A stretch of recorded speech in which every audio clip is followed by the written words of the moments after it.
はい、早速ですね、ゲーム画面で紹介してください。大激戦が繰り広げられるっていうような構成になっています。カタパルトの砲弾がもうあっちこっちからもう飛んでくる、おめでたい顔のマップ全体にいけんの？召喚魔法来たこれ。連続で5人倒した出てる。倒しました。はい。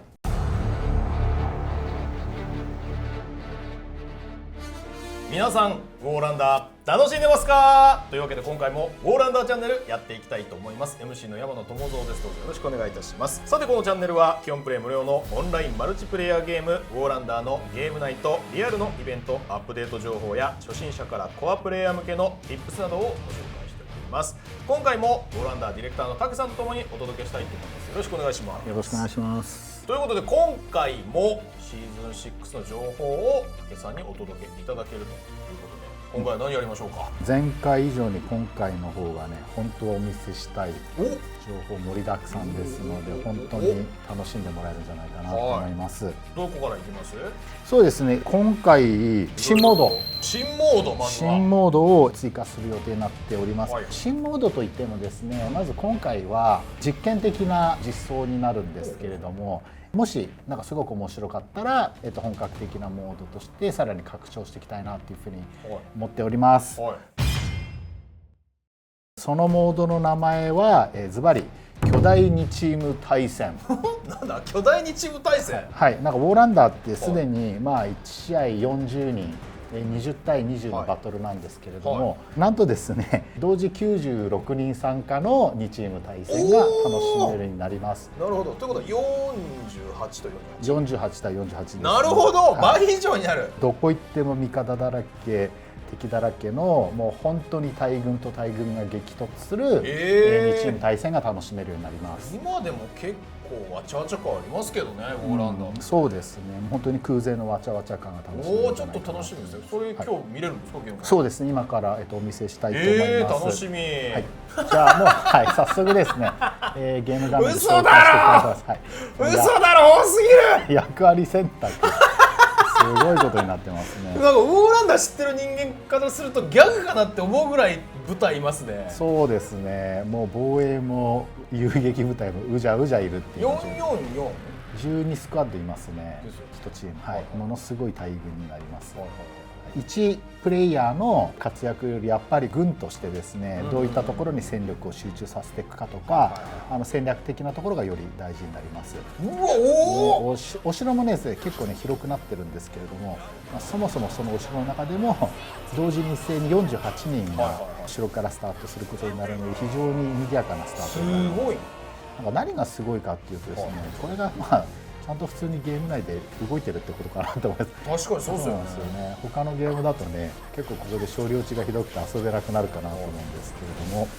個人的には若干サーバー不安ですけど大丈夫です。そこはね、トイロジックテクノロジー。いや、それ楽しみだな。新しいマップってことですか？新マップですね。大規模2チーム専用の、新マップとなっております。マップ見てもらうと分かるんですけれども、こういうゲートの数とか、ゲートの数めちゃくちゃすごいな。そうですね。ただ見てもらうと分かるんですけど、タワーの数そんなに増えてるわけではないんですよ。なので一つ一つの拠点で非常に激戦が繰り広げられるようになっております。この中央の B タワー熱すぎだろこれ。もうここで戦ってくださいと言わんばかりの。そうですね。今までは戦士が1対1でこう戦って活躍する場面も多かったんですけれども、ここまでやっぱり結構大人数になってですね、いかに魔法使いの範囲攻撃魔法とかですね、まとめてダメージを与えることができるスキルとかに活躍してもらう必要が出てくるので、全体対全体、軍対軍との戦いということで、戦い全体の戦い方が結構変わってきます。でちょっとせっかくなのでなんかマップの方も紹介させていただきたいと思うんですけれども、基本的にはですね、マップのコンセプトは通常の2チーム戦のマップと大体同じような流れになっていまして、3つのレーンに分かれていて、それぞれのレーンを推し進めていかなければいけないっていうような構成になっているんですけれども、特に中央レーンがですね、非常に幅が広くて大激戦が繰り広げられるっていうような構成になっています。それぞれの北のレーンと南のレーンは中央のレーンをサポートするためのレーンというような活躍になっていてですね、カタパルトが配置されていたりとか、重要な工場兵器とかを獲得することができるようになっています。このマップの特徴としてですね、工場兵器の数が通常の2チーム戦に比べるともう圧倒的に配置されている数がすごい増えています。北と南、それから西東に合計4つのカタパルトがですね設置されていて、全部進めると同時にもなくカタパルトの砲弾がもうあっちこっちからもう飛んでくると。で同時に今進んでいるような工場塔とか中のバトリングラムとかですね、非常にその大迫力の工場兵器同士の戦いを繰り広げることができるようになっています。城の工場兵器もですね非常に数が多くてですね、こういうふうにずらーっとどこまで行ってもバトリングラムとか大砲がもう並んでいて、防衛側も押し寄せてくる敵をですね、横一列に並んだバリスタでガンガン撃退することができるっていうような形に今なっています。城内の戦いも広いフィールドの中で広げられるようになるので、この工場戦自体も対軍対対軍の戦いが楽しめるようになっています。原点回帰ですごい構造シンプルになって、そこに戦術性がないわけじゃなくて戦術性がさらに乗っからないといけないんですけど、力と力のぶつかり合いをどうぞやってくださいっていうすごいそういう開発の意図が伝わってくるすごい楽しそうなことをそうですねチーム戦に乗ってますよね。ちょっとね今までより本当に対軍対対軍になってしまって適当に遊ぶともうただ大味の対戦なんですけど、この圧倒的に敵の大軍が多い状態をどうやっていろんなスキルとかですねダイヤ魔法を使ってくぐり抜けていくかっていうところが、新しい遊びになってるんじゃないかなと思います。そうですよね。今までこっちが来るんだったらこのレーンを行ってみたいなそのマップ特性に合わせた立ち回りに思考が行きがちだったかなと思うんですけど、これ結構味方にどう合わせてここで力を振り絞ってその一点突破を狙うかみたいな、言ってることは似てるような感じはするんですけど、でも根本的な考え方が多分だいぶ違うかなっていう気がしなくもないので、画面内にいるキャラクターのどんだけ赤いピン立ってんのこれ大軍対大軍の戦いが楽しいです。マップが今のところ一つですね、この48。そうですね、ちょっとね作るのは大変なので、ちょっと丁寧に追加していきたいなっていうふうに思っています。でもそうなってくるとね、復帰勢も新規勢もこのマップさえ理解しておけばいいわけですから、わちゃわちゃ感がより楽しめるかなと思って、この機会にやってほしいなと思います。結構ね、ワンチーム48人もいると端っこで何かやっても許される気楽に参加してもらえる。そうですね、気楽に参加できますよね。はい、というわけで、巨大2チーム対戦ということで、シーズン6中の、リリースが予定されているということですので、皆さん楽しみに待っていただければなと思います。さて、まだまだシーズン6の情報をいただけるということで、滝さん、次は何いきましょうか。そうですね、新しい秘術が来た今すでに実装されている、秘術としてタワーロックっていうのがありますけど、かなり強いですよ。今回新しく、攻撃的な秘術スキルとして、ジャッジメントストライクっていう秘術が、追加されることになりました。さばきのですね、一撃みたいな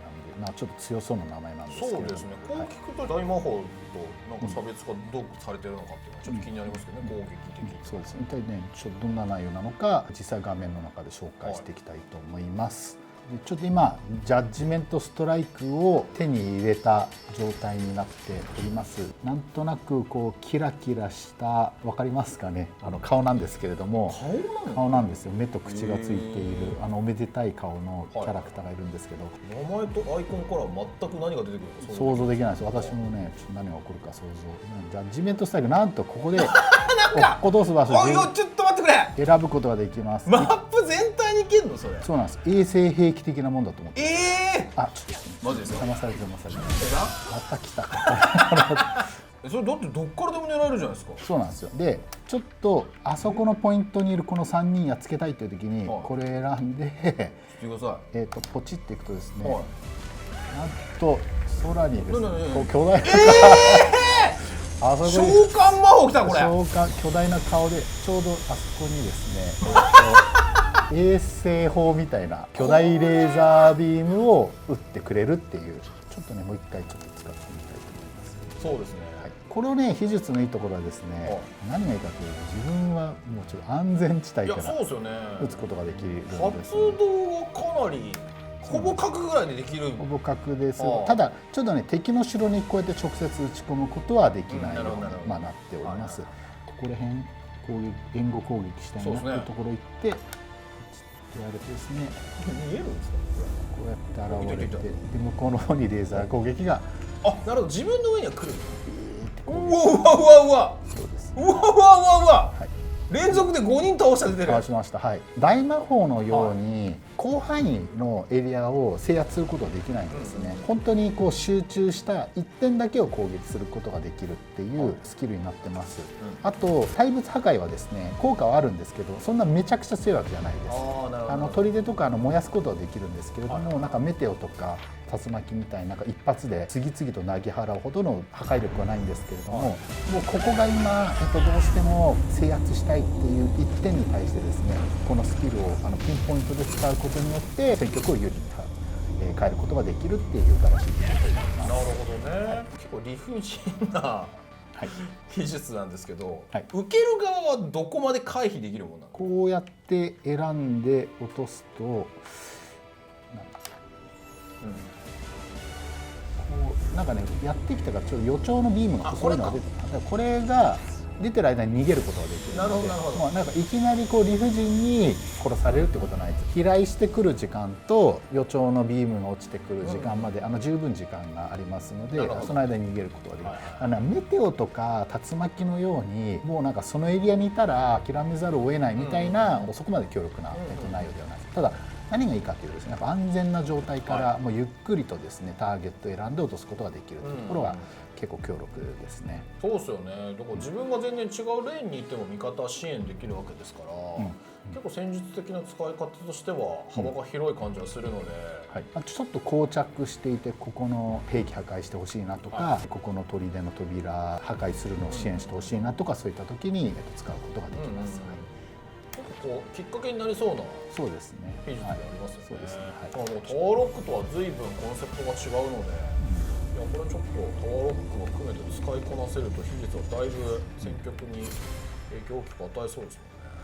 はい。いやこれすごいな。ということで、このなんかニコニコアイコンの謎が解けたっていうところで、なるほどなるほど。以上ジャッジメントストライクでした。はい、ありがとうございました。いやこれちょっと使うの楽しみですね。さあそれでは本日もエンディングのお時間がやってまいりましたけど、いや今回はかなり2つともビッグなお話いただきましたね。いやこれちょっとだいぶ楽しみが増えましたけど、そうですね、まあ、新モードでも楽しんでいただけると思いますし、新しい技術で新しい戦略もまあ開拓していただければと思います。はい、まあでも結構なんか武さんも常々おっしゃってましたけど、そのチームでやることの意味というか、その仲間と連携することの意味みたいなのを改めてこうね、開発の面で強化してるとおっしゃってましたけど、だいぶやっぱりそれが色濃く出てるシーズン6になってるかなと思いますけど、そうです。まあ1対1のアクションもね、やっぱちゃんと面白くしていきたいなと思ってるんですけど、やっぱり軍団対軍団として面白いゲームっていうところがコンセプトですので、そういったところをより強化していきたいなと思ってます。はい、いやその辺楽しみにしたいところと思うんですけれども、一個ね気になることがありまして、前回、トップメニューのところで、新マップのフリーをしてくださったんですけど、今回全くその話がなかった。いや私今回話すとは言ってない友蔵さんがねどんどん先走ってるのでね、なんてこったちょっとどこで謝ろうと思ってたと思ったんです。苦戦講習今回来るかなと思ったんですけど、そうですね、ちょっと近いうちにお見せできるかなっていうふうに思いますので、近い未来のお楽しみにしていただければと思います。ということはまだシーズン6中はこれで終わりじゃなくて、当然ながらどんどんまだアップデートが残ってるってことですか？そうですね、はい。まあ、今回シーズン6のテーマの背景になってますので、それまでの間にリリースできたらっていうふうに開発スタッフ一同頑張っております。なるほど。まあ今日も結構大きな話でしたけどね、そのマップがトップメニューになるぐらいなんで、それだけ期待しといてもいいという、まあそこに開発頑張ってますよってことですね。そうですね、はい。楽しんでもらえるものになる。いやーちょっとそれは楽しみなので、ちょっとシーズン6、皆さんと共にまたね盛り上げていきたいと思いますので、ぜひチャンネル登録、グッドボタンのほどよろしくお願いします。というわけで武さん、今回もありがとうございました。ありがとうございました。それではまた次回のウォーランダーチャンネルでお会いしましょう。さようなら。